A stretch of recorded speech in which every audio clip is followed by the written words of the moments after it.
So my experience is about Soka Education. I'm very glad that Soka Spirit was covered. Soka Education, the purpose of it is the happiness of the child. And you can find out more at the bookstore because there's a whole book on it. I'm just spending a little time talking about it. So Hong Kong Soka Kindergarten principal Wong So-Yuk mentioned that in a person's life, the choice of a good university is less important than the choice of a good kindergarten. When my children were born, I lamented that I had no SGI Buddhist parents group to talk about how to create a Soka school environment in my home or community as a full-time mother. With no Soka school here and no early childhood teaching skills, I felt incompetent, scared, and anxious over my children's future, and did the best I could. One day in 2013, I found out about a public tuition-free Mandarin immersion K through 8th school that was a 20-minute walk away from home. That became our dream school. In November 2014, I began chanting 3 hours a day. Because the school prioritized enrollment for siblings, I chanted for my firstborn to be accepted into the school. With 9 to 13 years of my children's education at stake, 3 hours of chanting a day was a drop in the bucket.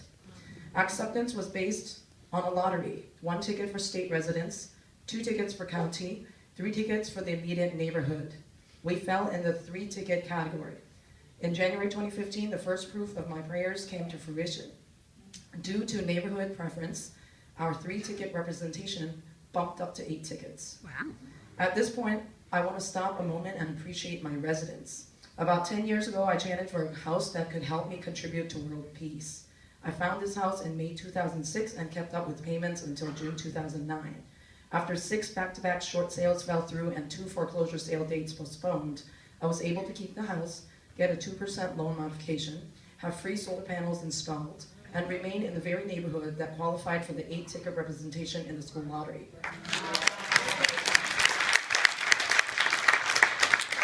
So no prayers wasted. In March 2015, the lottery happened. 238 applications came in for 52 kindergarten spots, half of which were for native speakers. Of the 26 spots left for non-Mandarin speakers, 19 of them were for siblings. So only 7 spots were open for new families. We were number 4 on that wait list.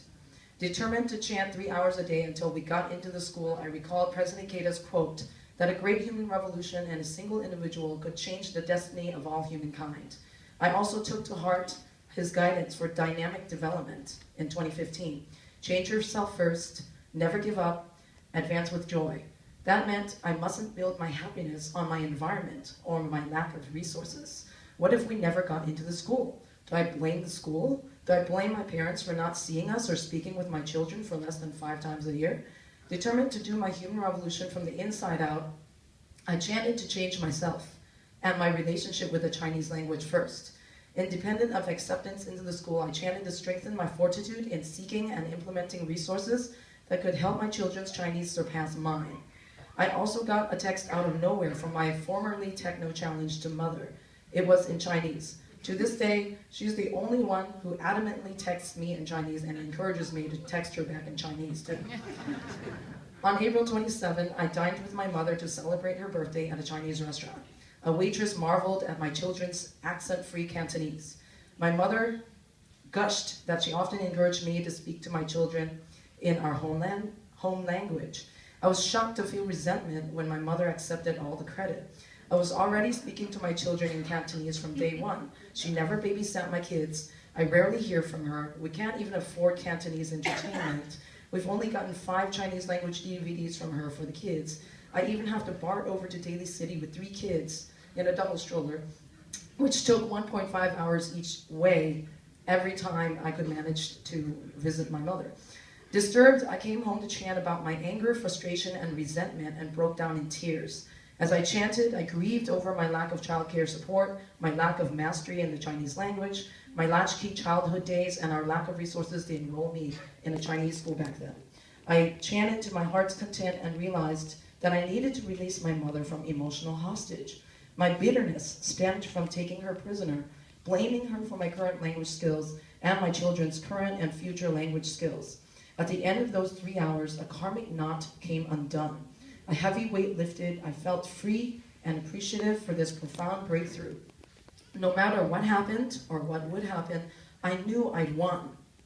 The very next day, on April 28, 2015, I got a call and an email that my son was accepted into the school. President Keita's guidance was true. When I changed myself, I changed my environment.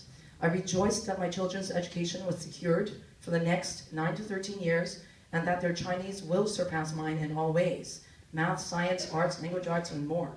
I have no doubt that my family got into the school because of all my past causes: chanting for a Kosen Rufu house, staying in the neighborhood, sharing my obstacle and practices with others, challenging myself to chant 3 hours a day prior to acceptance, and having such a great mentor like President Keita to guide me. Thank you, and have a wonderful 2016.